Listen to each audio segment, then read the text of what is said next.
ကိုတပည့်တွေတဲ့ကိုထုံးပေါက်လောက်တဲ့လူရှိရင်ချုပ်မထားနဲ့တော့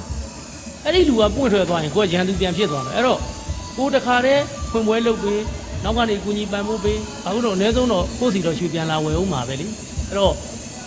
ကြီးနေမဲ့ကိုယ့်တဲ့ကြီးလောက်မဲ့ပုံကိုရှိရင်ကြီးပါစေဒါမှမဟုတ်ဆရာကြီးဦးအောင်တင်တို့ဆရာကြီးကပြောပါတယ်ဆရာဆိုတာတဲ့ဆရာကောင်းဆရာမြတ်ဆိုတာမင်းတဲ့တော်တဲ့တပည့်မွေးထုတ်နိုင်မှာအဲ့ဒါဆရာကောင်းကျို့ကကိုတပည့်ကိုယ်တည်းရှင်းလာရင်ကိုပြဿနာတဲ့လေ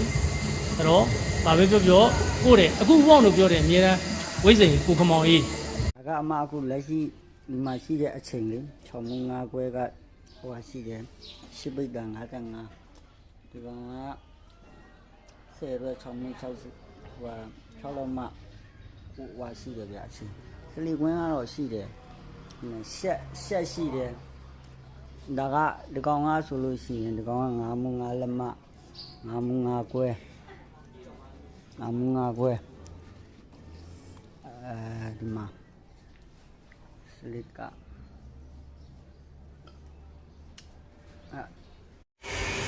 ကတန်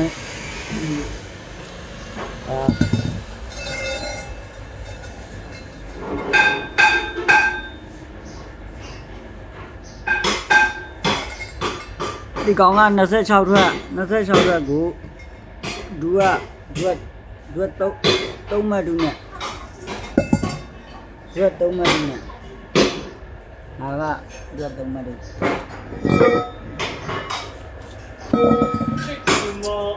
ကောင်က28ထွက်14ခွဲ14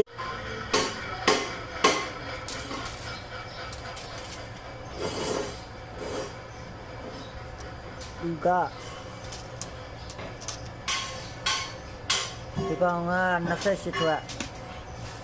28ထွက်ဟိုဒူကတော့3မှတ်这个巧克力，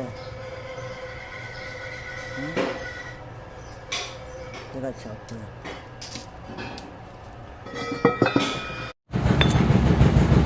ဒါနဲသေးကျွန်တော်တို့ပြောတော့နဲသေးချက်မကြိုက်ဘူးပေါ့အေးဘောအများသေးဆိုတော့ကြိုက်တာပေါ့လို့ခုဒီရက်ကိုမနှက်ကြမယ်ဆိုတော့အဲ့ဒါကိုနိုင်နေပို့ရမှာပဲ။အဲကိုကနာတော့ဒီကောင်လေးကိုဝါတော့လိုက်ကွာ။ဝိုက်ကလေးကိုနည်းနည်းသေးရင်သေးပေးလိုက်။သေးရမှာ။အေးသေးမှလာမှာဟိုကမဲ့စိုက်ကဟိုနဲ့နေအန်ကြဖြစ်နေတာ။ဘလောက်တော့ထားလိုက်။3ဘွဲလောက်ထားပလိုက်။3ဘွဲလောက်။တော့ပြန်လို့ရမှာဟုတ်လို့တယ်။ဒီကောင်ကတော့